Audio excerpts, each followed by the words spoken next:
Donc, sujet important de la journée aujourd'hui, la liste de Jeffrey Epstein. Kash Patel, il y a 2-3 semaines, avait passé à Joe Rogan. Puis malheureusement, il avait annoncé à Joe Rogan que le FBI ne détenait pas la bombe que les lanceurs d'alerte ou les complotistes ou les magas attendaient, la Framers List. Il avait même été dit que les enregistrements vidéo, finalement, il n'y avait rien de vraiment compromis. Qu'est-ce qui chie dans tout ça, c'est que Pam Bundy, à un moment donné, quand il n'envoyait pas la liste de Jeffrey Epstein, il disait qu'il y avait des milliers d'heures de vidéos à regarder, puis c'est pour ça que ça tardait avant d'envoyer cette liste-là. Là, tantôt, on a la secrétaire de presse de la Maison-Blanche, ici, Caroline Leavitt, qui a mentionné qu'ils ne peuvent pas partager ça parce que c'est trop dégueulasse, les vidéos avec les enfants, toutes les choses comme ça. Encore l'histoire de protéger les victimes. Ils partagent, pour prouver que Jeffrey Epstein se serait réellement suicidé, il partage la bande audio de sa cellule de prison, mais il manque 1 minute aux vidéos. Encore une fois, on s'entend-tu que les États-Unis sont les professionnels de Hollywood? Qui sait que ça, c'est vraiment la prison de Jeffrey Epstein? Qui sait que c'est pas un montage? Qui sait que c'est pas tourné avant ou après? Qui sait qu'ils n'ont pas joué avec les heures de la vidéo? Fait que ça donne pas aucune preuve que monsieur s'est suicidé, qu'il s'est fait tuer ou qu'il a juste disparu de sa cellule. Fait qu'on voit, il n'y a aucune évidence que Jeffrey Epstein aurait une liste de clients et qu'il n'y a aucune évidence non plus qu'il aurait été tué dans sa cellule. Problème technique, c'est que Jeffrey Epstein il est arrêté en 2016 pour du trafic de personnes de haute société, là, des élites, des princes, des rois, des présidents et tout ça. Ghislaine Maxwell est encore en prison présentement pour ça. C'était leur travail, eux autres, pour le Mossad, de blacklister des personnes influentes, de conserver des preuves de vidéos contre eux autres. Puis on s'entend qu'il n'y avait pas juste ça dans son ordinateur là-bas, là, parce que ça pourrait être après ça hacké par n'importe quel autre gouvernement. Ça veut dire que Jeffrey Epstein, le Mossad, Ghislaine Maxwell, devait enregistrer ça, mettre ça dans un disque dur dans son ordinateur, faire un backup dans d'autres disques durs, transférer les disques durs à d'autres personnes pour blacklister tous ces gens-là. Fait qu'il y en a de la documentation.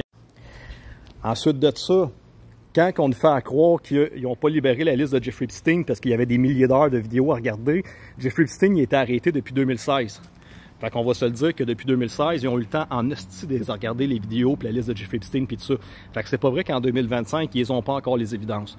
Donc, on arrive à la conclusion, et Elon Musk, il dit, on est dans une guerre politique présentement. Elon Musk a parti son nouveau parti politique. Il dit que Trump est sur la liste, c'est pour ça qu'il n'est pas sorti. Et il partage sur son Twitter aucune personne arrêtée sur la liste de Jeffrey Epstein. Donc, personnellement, mes amis, effectivement, je suis extrêmement déçu. Puis je l'avais dit à un moment donné dans une entrevue avec quand j'étais avec Dan Pilon, que si la liste de Jeffrey Epstein ne sortait pas, ça veut dire qu'on était tous dans la même gamique, d'un même spectacle. Right wing, left wing, mais que ça vient tout du même oiseau. Ça veut dire que les gens qui sont sur cette liste-là, c'est soit qu'il y a des républicains exactement qui sont beaucoup trop importants, c'est des gens tellement puissants dans la société, des hauts dirigeants, des gens tellement influençants, des mondes qui ont tellement d'argent, sont tellement puissants dans ce système-là, que cette liste-là ne sera jamais, malheureusement, divulguée. Changement d'ambiance parce qu'on était parti en bateau tantôt et j'ai pas eu le temps de terminer la vidéo. Donc, on a Elon Musk qui va se servir de ça pour faire sa campagne présidentielle de 2028 en disant que jamais personne qui a été arrêté sur la liste de Jeffrey Epstein, ça n'a pas été publicisé. La morale de cette histoire-là, tout le monde, c'est, je vous le dis, ça fait longtemps quand même que tu sois MAGA, que tu sois QAnon. À un moment donné, tu ne peux pas attendre que le plan ça déroule pendant 5 ans, pendant 10 ans, pendant 15 ans, puis dire non, c'est le grand éveil, c'est le grand éveil. De faire croire au monde que les gens sont arrêtés depuis 2018, que c'est tous des clones puis des robots, puis qu'à un moment donné, ça s'en vient, mais que les gens continuent à mourir, que les gens continuent à souffrir, que les gens continuent à se suicider, que les gens continuent à faire faillite, que les gens espèrent qu'il se passe de quoi, mais finalement, si le plan dure 5, 10, 15, 20 ans, c'est parce qu'à un moment donné, il n'y a pas de fin là-dessus. Fait que tu comprends, il faut que tu réalises également aussi que les fameux complotistes, quand que John F. Kennedy s'est fait suicider à l'époque, là, il attendait, il disait « Ah, la semaine prochaine, on va le savoir la vérité, la semaine prochaine, on va le savoir la vérité. » Puis finalement, ça a pris 60 ans avant que ça sorte. Fait que la morale de l'histoire, là, c'est que c'est de la politique. Puis ceux qui sont joués là-dedans, Ce sont les citoyens. C'est le petit peuple. Pendant que nous autres, on regarde le spectacle, puis t'attends qu'il y ait un sauveur qui vient te sauver, ben c'est parce que ta business va pas bien. Tu es sur ton téléphone en longueur de journée, sur Instagram, sur TikTok, sur Telegram, puis là tu checkes quand est-ce qu'il va se passer la vérité, quand est-ce qu'il va y avoir des arrestations, puis pendant que tu attends, tu bâtis pas de business, tu génères pas de l'argent, tu n'es pas en train d'aller chercher toutes les opportunités qui se présentent devant toi, parce que malgré tout, même si les choses vont mal, il y a des opportunités. La société change, les choses changent, il faut que tu trouves les failles dans le système pour être capable de mettre des choses en place qui vont répondre aux nouvelles demandes des prochaines sociétés de demain. OK? Fait que pendant que tu attends sur ton téléphone puis tu fais rien, mais dis-toi que tu manques plein d'opportunités et tu vas te réveiller dans 5-10 ans en disant « Christ, man, j'attendais après le petit plan, j'ai scrappé ma vie, je passe mes journées sur Telegram au complet parce que j'attends finalement que M.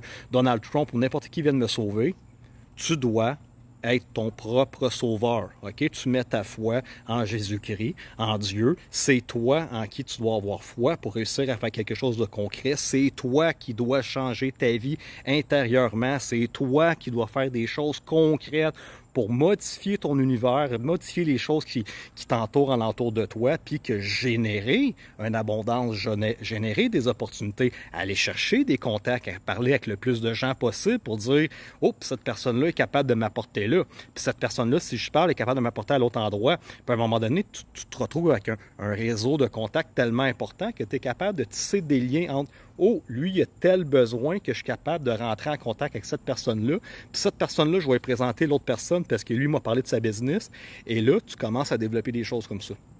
Donc, la liste de Jeffrey Epstein, pour moi, c'est, je vous le dis, mon opinion, ce n'est pas un move 5D de chess, de blacklister les élites, puis toute la patente, puis que P. Diddy, finalement, il n'a pas été reconnu coupable parce qu'il y a d'autres choses dans le placard à sortir. À un moment donné, il faut arrêter de se faire prendre pour des hosties de cave. La politique, c'est gros. Il y a des choses qu'on peut dévoiler, mais il y a des choses qui sont trop grosses, même pour Donald Trump. Il y a des mécanismes, il y a des propriétaires de banques, il y a des rois, il y a des systèmes que si tu dénonces ces personnes-là, peut-être même que la business et l'économie complète des États-Unis serait en péril et ils ne peuvent pas se permettre de sortir certains noms, certains clients qui feraient en sorte que peut-être tout le système américain économique planterait. Donc, les magas sont extrêmement déçus parce que, moi je vous l'ai déjà dit, la pierre angulaire de savoir si on était dans une grosse mascarade, c'était la liste de Jeffrey Epstein. Et là, c'est la déclaration officielle du FBI. C'est plus une légende urbaine, c'est plus genre on attend encore après la fameuse liste. Ils l'ont dit qu'elle allait la sortir, ils ont dit qu'il y avait des milliers d'heures d'enregistrement, des vidéos puis des cassettes qui ont la possibilité de regarder depuis 2016. Depuis 2016, ils l'ont, la liste de Jeffrey Epstein. Puis effectivement, c'est vrai que Trump a contribué à l'arrestation de Jeffrey Epstein en 2016. Parce que le directeur du FBI à l'époque était corrompu, puis c'est lui qui balayait du revers chaque enquête qu'il a fait sur Jeffrey Epstein. Puis une des premières choses que Trump a faites en 2016 quand il a pris la présidence, c'est qu'il a crissé dehors l'ancien directeur du FBI. Et par la suite, Jeffrey Epstein s'est fait arrêter. Fait que je pense que Donald Trump il a fait son bout de travail pour arrêter ce réseau-là de trafic sexuel d'enfants avec les élites. Il a fait son bout de chemin, mais je pense qu'il y a un bout de chemin qui, même lui, même en tant que le président des États-Unis, il n'a pas le pouvoir de sortir publiquement les noms qui sont sur la liste. Et ce système-là, on est juste des petits pions de marde avec des grosses élites qui possèdent des milliards de trilliards. Puis c'est eux autres qui décident comment fonctionne la planète.